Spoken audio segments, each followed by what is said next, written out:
Hi there, welcome to Physics School another video. After completing this video, you will have better understanding of Gauss Theorem. Gauss Theorem.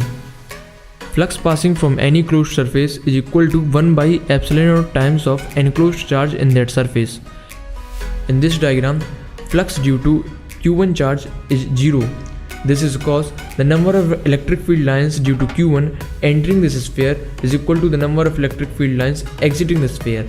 So flux in equals to flux out, so net flux equals to 0. But in case of Q2 and Q3, the number of electric field lines in equals to 0. The only electric field lines due to Q2 and Q3 are exiting out of the sphere. So there will be net flux due to only Q2 and Q3.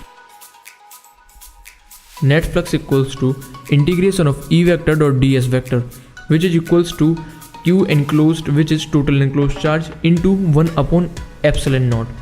Here the circle on the integration sign represents that the charge is enclosed.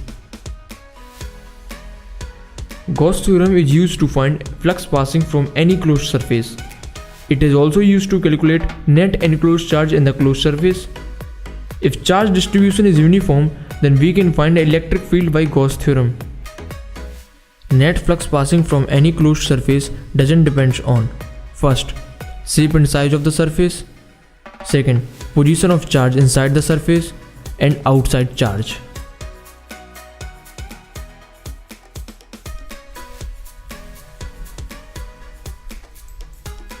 If flux passing from AB part of the sphere is alpha, then find flux passing from remaining part of the sphere. Given electric flux passing from AB part of the sphere is alpha, we need to find the flux passing from the remaining part of the sphere. As we know, net flux passing through the sphere is enclosed charge upon epsilon naught, where epsilon naught is the electric permittivity. So net flux of the sphere equals to flux passing from AB part plus flux passing from remaining part, which is equals to Q upon epsilon naught. On putting the value of flux AB and further solving, we get flux passing from remaining part equals to Q upon epsilon naught minus of alpha.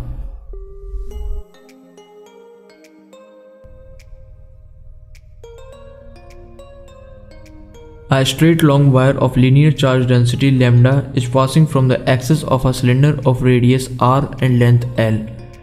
Then find flux passing from the cylinder. The flux passing from the cylinder equals to enclosed charge upon epsilon naught. Here the linear charge density of wire is lambda, which means lambda is the charge present in unit length of the wire. Here the enclosed charge is due to the L length of the wire enclosed in the cylinder.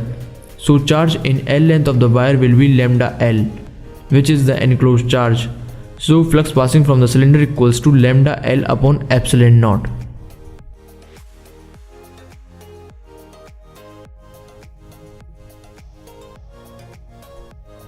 A charge Q is placed at the center of a cube, then find the flux passing from each side of the cube. Flux passing from each side of the cube will be equal and independent of the position of charge inside the cube.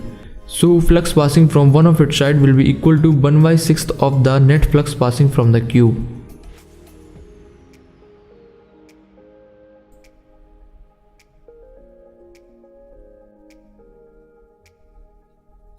A straight long wire of linear charge density lambda is passing from a cube of side length A.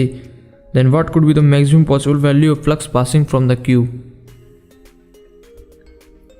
Flux is directly proportional to the enclosed charge. Maximum the enclosed charge is, maximum will be the flux. In this question, we have lambda as linear charge density, which means lambda is the charge stored in unit length of the wire. Larger the length of enclosed wire is, more is the enclosed charge. Diagonals are of longest length. Here there are two types of diagonals, one for the side of cube of length root 2a, another for the cube of length root 3a. So if we pass the wire along the diagonal of the cube, then we get the wire of maximum length, that is root 3a. The enclosed charge will be lambda root 3a. So the maximum amount of flux passing through the cube will be lambda root 3a by epsilon naught.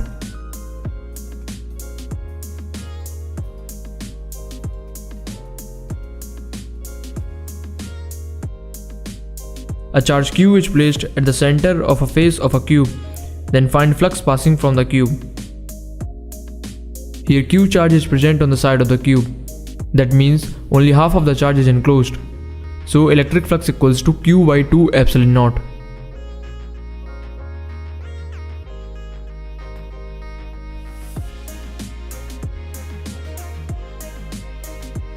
In the given region, the electric field is alpha x I cape.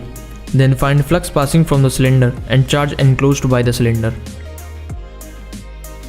Here the electric field is alpha x I cape, where alpha is constant and x is variable, which means a non-uniform electric field in positive x direction is present and is increasing as we move from left to right. In case of uniform electric field, the flux entering the cylinder would have been equal to the flux exiting the cylinder, which means the net electric flux passing from the cylinder would have been 0. But here non-uniform electric field is present. So entering flux is not equals to exiting flux. So net flux is not equals to 0. Here the electric field lines are parallel to the curved surface, or theoretically we can say that the angle between electric field and area vector of the curved surface is 90 degree. So electric flux passing from curved surface is 0, which means the net flux is due to the circular part of the cylinder. Net electric flux equals to flux due to first circular part plus flux due to second circular part. Flux due to first circular part equals to EA cos 180 degree, as here the angle between E vector and A vector is 180 degree. So flux due to first circular part is equal to minus alpha A pi r square.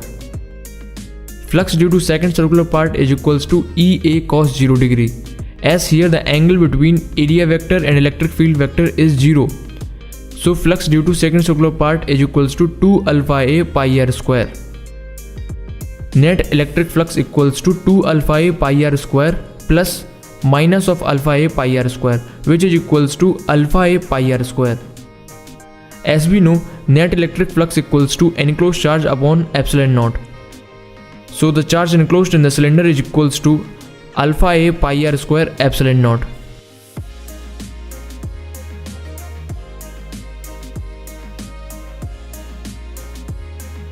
I hope this video proved helpful. If it, then thumbs up. If not, then let us know why in the comment section below. We are always open for suggestions, and subscribe to stay connected with us.